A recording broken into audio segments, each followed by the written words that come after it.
You ever have one of those moments where your heart just drops out of your chest and you're standing there thinking, there's no way this is actually happening to me? Yeah, that was me, standing in my own driveway, clutching 2 bags of groceries and watching as my HOA neighbor, Karen, called the cops on me for parking at my own ranch. I kid you not. 3 police sirens came barreling down our road like I was a bank robber, lights flashing, neighbors peeking through blinds, all because my old Ford F-150 was illegally parked in my own driveway. My blood ran so cold, I almost dropped the milk. That's how this circus started. Buckle up, because what happens next, you couldn't make it up if you tried. Now, this all went down on a Friday, 5:47 p.m. I remember the time exactly because I'd just finished a brutal week consulting for the county IT department, and all I wanted was a little peace on my 10 acres. I'd stopped at the store, grabbed steaks, a 6-pack, maybe some ice cream, planning to finally relax. But the second I pulled through my old iron gate, big sign, Miller Ranch, private property, no trespassing. I see her, Karen Williams. She's already got her phone out, finger aimed right at my truck like she's calling in an airstrike. I just stand there, groceries dangling, as she's hollering into the phone, 911, yes, I'd like to report illegal parking and trespassing. I shout, "Are you serious, Karen? I live here," but she just waves me off. Doesn't even look at me. Keeps right on with her performance. Send officers immediately.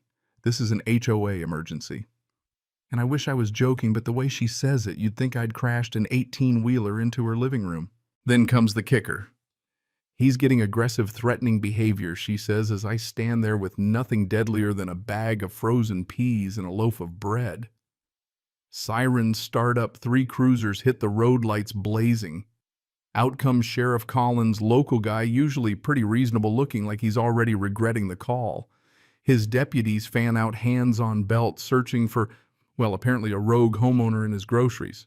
He looks from my truck to the private property sign, then back at Karen, who's marching over, clutching a fat manila folder like she's about to present the evidence in a murder trial. She launches into this speech about commercial vehicle violations and community standards and shoves that folder under the sheriff's nose. You'd think she was expecting a medal. Collins just sighs, leafs through it, and says, "Sir, these appear to be legitimate HOA enforcement documents. But I bought this ranch because it was outside any HOA. That was the whole point, freedom, right?" But Karen, oh, she's prepared. Tabs, colored sections, legal stamps. Honestly, her folder looked more official than my closing papers. It's like she'd planned for this moment. And the neighbors start gathering phones out. Mrs. Anderson filming from her porch, kids rubbernecking, the whole bit. "Sheriff," I say, voice shaking, "are you saying I can't park on my own property?" I'm still holding the groceries like some kind of idiot prop. Collins hesitates, which gives me a flicker of hope, but then Karen jumps in. "He parks that vehicle here every day, violating HOA rules." Then I see it inside her folder, an email with Collins's own name. Just for a split second, but it sticks with me. Something about this whole thing feels staged. 3 weeks before this madness, life was sweet. I'd just sold my software business, bought Miller Ranch, no HOA, no nonsense, just a chunk of land and some peace. The guy before me, Thompson, was clear he'd never had an HOA. The deed was clean. I checked everything. I even called the county. That first week was heaven. I parked my truck, unloaded groceries. Nobody cared. Mrs. Anderson would wave kids, rode bikes. I'd started feeding a stray cat. Just good old-fashioned quiet. Then, like a thundercloud, Karen showed up, snapping photos from across the fence with what had to be a $1,000 camera. She never waved back, just kept snapping. Next day, more pictures now with rulers and what looked like a scale. By Tuesday, she knocked on my door, folder in hand. "I'm Karen Williams, HOA president." She said it like she was welcoming me to the White House. I figured fine neighbor stuff, offered her coffee. She declined, spread her paperwork on my kitchen table, and said, "I've been documenting your vehicle violations for legal purposes." I nearly spit out my coffee. She's got photos from every angle, measurements, timestamps. I say, "Karen, there's no HOA on this land." I checked. But she just gives me that smile, you know, the one all teeth, no warmth, and says ignorance isn't an excuse, Mr. Miller. Every owner in Meadowbrook Valley is bound by our covenant. Then she drops the real bomb she knows about my divorce, my finances. Legal battles are expensive. Cooperation is cheaper than confrontation. She shows me stories. Old Mr. Anderson, his boat impounded for weeks, $4,000 in fees. Mrs. Clark, her RV towed $6,000 to get it back. And every victim is someone new to the neighborhood, single, maybe a little isolated, vulnerable. So that weekend, I spend hours in the county records office looking up every document I can. Nothing. No HOA. Called the clerk, still nothing. But Karen's got official-looking papers, notary stamps, even what looks like a signature from Thompson. But when I refuse to sign her compliance agreement or pay a dime, she says, some people have to learn the hard way that rules apply to everyone. And as she drives off, she's already on the phone, probably plotting her next move. A week later, I wake up to a bright red violation notice and a boot on my truck. $500, fine, $100 a day. Photos, measurements, the works. The number on the notice, Karen's cell phone. I call, she's almost giddy. You have 48 hours to pay or face more consequences. I hire a tow guy. Jake Big Dude, he tells me. Lady across the street does this to all the new folks. Don't feel special. For 4 days, I'm hit with more harassment traffic cones. No parking signs, code enforcement out there with a tape measure, neighbors turning their backs. Wednesday, Karen shows up with board members, and a tow truck turns my driveway into a crime scene complete with cameras and portable scales. This truck's over the weight limit, they say. And just like that, my Ford gets hauled off, and the whole neighborhood comes out to watch, some laughing, some just curious. Without my truck, I miss work, lose money. Storage fees start piling up. Insurance won't touch it. Karen returns folder in hand. You have 48 hours or we'll file a lien.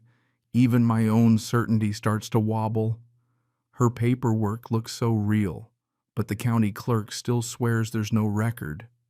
Now I'm paying lawyers with money I don't have, and the cheapest advice I can get is this will cost you $15,000 to fight, and you might still lose. Karen calls an emergency HOA meeting, slides, charts, the works. She spins the story. I'm a menace, threatening property values, ignoring rules. The whole room's against me. When they vote, the one board member I thought might have my back, Robert Collins, votes to uphold the violation. I walk home in the dark, feeling lower than dirt. Now I'm a pariah. The grocery clerk sneers. The mechanic cancels my appointment. Even Mrs. Anderson won't look me in the eye. That's when I get the first anonymous email, Check County Ordinance 14.2. HOA covenants can't be filed retroactively without unanimous consent. Look at the inspector's credentials. Next thing I know, I find out the guy who inspected my vehicle died 2 years ago.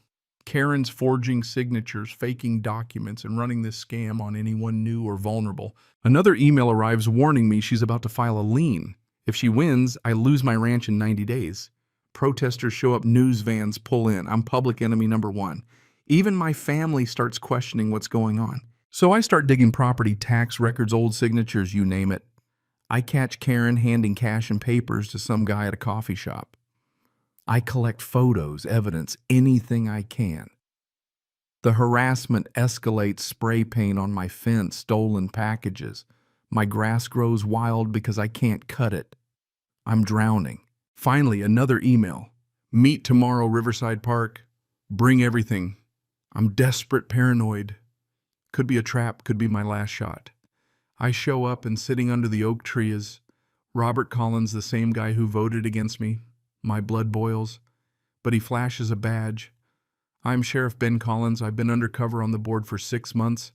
We're taking Karen down for fraud, forgery, extortion, you name it. Turns out my whole mess was the missing piece of a giant sting operation.